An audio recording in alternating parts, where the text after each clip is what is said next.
Hello students, in this video we are going to see the Thiruvalluvar University syllabus BLE 10 Unit 1 4th prose. The 4th prose is Science for Man. Science for Man. The topic of this prose work is Futurology. It was written by Aldous Huxley. So let us start the Tamil explanation.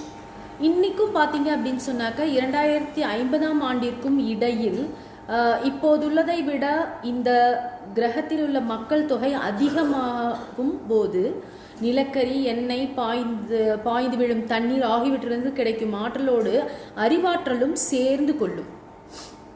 சிறந்த அறிவியலான் George Thomson கூறியதைப் போல மனிதனுக்காக அறிவியல் பலவற்றையும் செய்யும். தொழில், நுட்பவியல், உயிரியல்,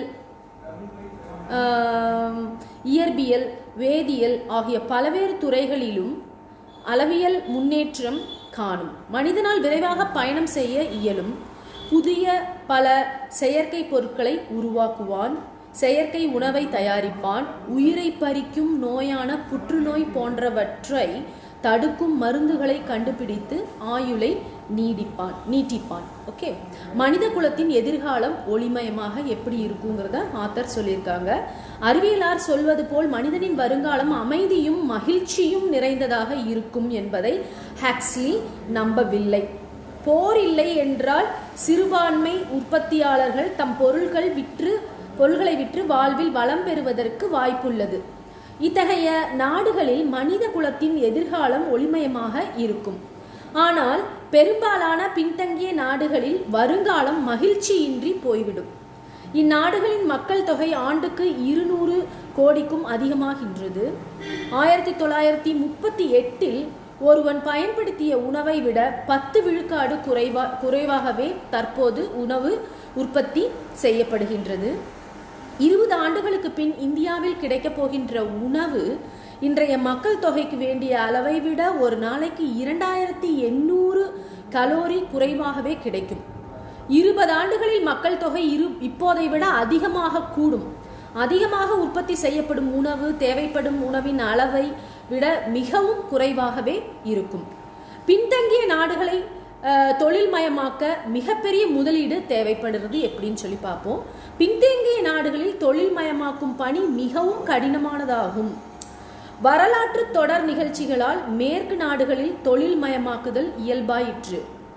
ஐரோப்பிய குடியேற்ற வசதிகளால் அமெரிக்கா, ஆஸ்திரேலியா போன்ற நாடுகளில் பெரும் பரபரப்புள்ள வெற்றிடங்கள் இதற்கென விட்டு வைக்கப்பட்டுள்ளன.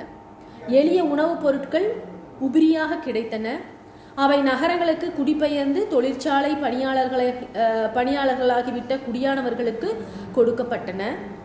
வெற்றிடமும் உபரி உணவும் தற்போது இல்லாததால் அதுவும் இப்போது இயலாது. பின்தங்கிய நாடுகளை தொழில் மயமாக்க மிகப்பெரிய முதலீடு தேவைப்படுகின்றது. அனைத்துலக பெரிய முழுமையான உணவு திட்டம் ஒன்றை அமைக்க தானியம், பணம், இயந்திரம், பயிற்சி பெற்ற மனித வளம் ஆகிய உதவிகளை தேவைப்படுகின்றன. ஆனால் பின்தங்கிய நாடுகளில் மக்கள் தொகையின் அளவு கட்டுப்படுத்தவில்லை என்றால் இவற்றால் வருகின்ற பயன்கள் எல்லாம் இல்லாமல் போய்விடும். So in this lesson they are talking about the scientific developments and the prospects and good for the industrialized countries.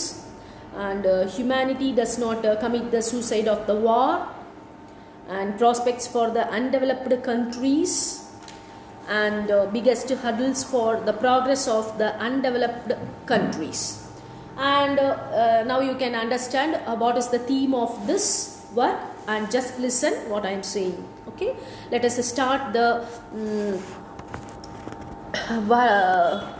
explanation from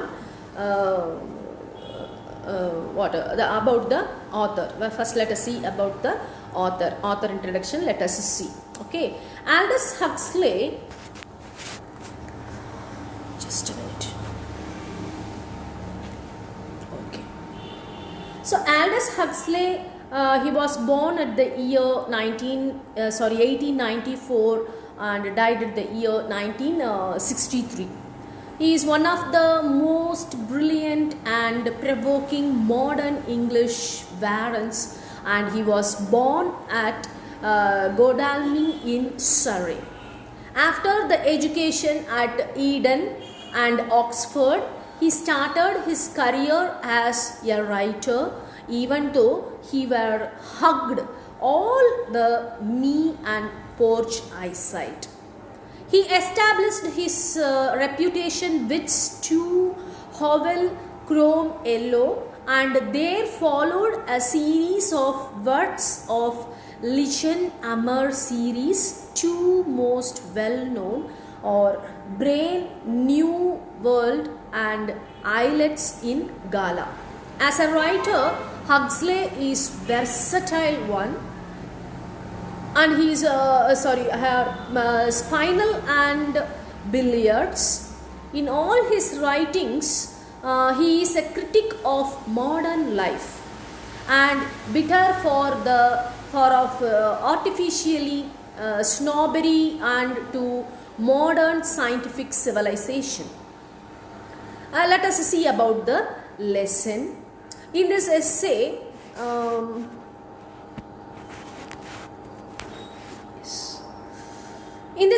Futurology, Aldous Huxley visualizes what the state of the world will be AD 2050. What will be the status of the world will be on AD 2050, and he says that the prospects are very good for the industrialized countries. Atomic power will be added to the traditional sources. Transport and communication will be revolutionized. Electron beams will be used to produce plants and animals. Huxley reviews the predictions about the future made by leading scientists of the day. Sir George Thomson looks into the foreseeable future, and he seems to agree that the present happens to be the golden age of man on earth. Atomic power may help us in the immediate future to have quite a good time. Population continues to explode and resources continue to dwindle. Crisis will set in. Progress will be impossible without industrialization. Unless the population growth is effectively checked and unless the advanced countries give massive help, the undeveloped countries cannot hope for a bright future. So this is about the lesson. And let us see the gist of this prose in a whole way. In the near future, say in 2050, so many things can happen. That is the main theme of this prose. In 2050, so many things can happen in this world. Research in all fields would go on, and human life would have been made very comfortable with machines, though population would have grown to alarming size. Computer would be used in large measures. Synthetic products would flood the market. Biological markets, research would produce synthetic food.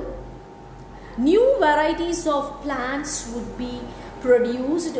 Even new breeds of monkeys might be produced to perform agricultural operations.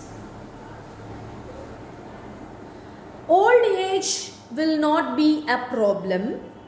Science biology would have much breakthrough in cell structure. All these things are possible with developed countries. Even then it will be realized only if they do not resort to war, which will destroy everybody and everything. The situation in undeveloped countries like India is not very encouraging. Their population is mounting, but the production of food is not increasing in equal pace. The average food available per day is very much below the world average. Per capita income is always very low. These countries can improve their food condition in a decade or two, but then their population also would have gone up. The task of industrializing these undeveloped countries is also not easy. The industrial revolution in the West came at the right time when a great surplus of food was available when fed the peasants who became factory hands. In countries like India, if the peasants give up agriculture to become factory hands, production of food will suffer and it will result in famine. Moreover, capital is necessary to make these underdeveloped nations industrialized countries. At present, there is no capital available with Indians who can save only 1/6 of what he earns. Capital is available in America. Various schemes and programs such as Marshall Plan are at hand to help the undeveloped nations. But the most important thing is to control the population growth in the undeveloped countries. Let us see it in a nutshell. First, let us see the prospects are good for industrialized countries. Aldous Huxley, in his essay Futurology, visualizing what the state of the world will be by AD 2050. He says that the prospects are very good for the industrialized countries. Science will make rapid progress in every direction. Atomic power will be added to the traditional sources. Transport and communication will be evolutionized. Physics and chemistry will help man to make better use of the metals and also provide synthetic materials. Various kinds of food will be produced. Now let us see the humanity does not commit the suicide of war. How it's taken place. The electron beams will be used to produce plants and animals according to our demands. In the field of medicine, dreadful diseases like cancer will have been prevented and senility may be postponed. Fundamental research will be helped in solving many problems. However, all these perspectives will hold good only if humanity does not commit the suicide of war. When we see the prospects for the underdeveloped countries are bleak. They are in bleak. Whatever increase increases there is in food production will be nullified by the increase in population. Progress will be impossible without industrialization, but if the peasants are shifted to factories, there will be food problem there. Moreover, these countries cannot mobilize the huge resources needed for industrialization. And so unless the population growth is effectively checked, and unless the advanced countries give massive help, the underdeveloped countries cannot hope for a bright future. Now, the biggest hurdles for the progress of the underdeveloped countries is the rapid increase in their population. For example, if the population of India is stagnant for 20 years, and if India can increase its food production by 40% in these 20 years, the people can get an average of 2600 calories per day. But both the conditions for achieving this seems to be impossible for fulfillment. The industrialization of the West was made possible by a series of historical accidents. But this is not so with the underdeveloped countries. The people in the underdeveloped countries do not have even their basic needs satisfied. Their basic needs are satisfied, so they cannot save and build up the huge capital necessary for industrialization. So this is the lesson. So this is the prose futurology, was well expressed by Aldous Huxley, and he has talked about the events taken place in the future 2050 AD. So that is it. So thank you one and all.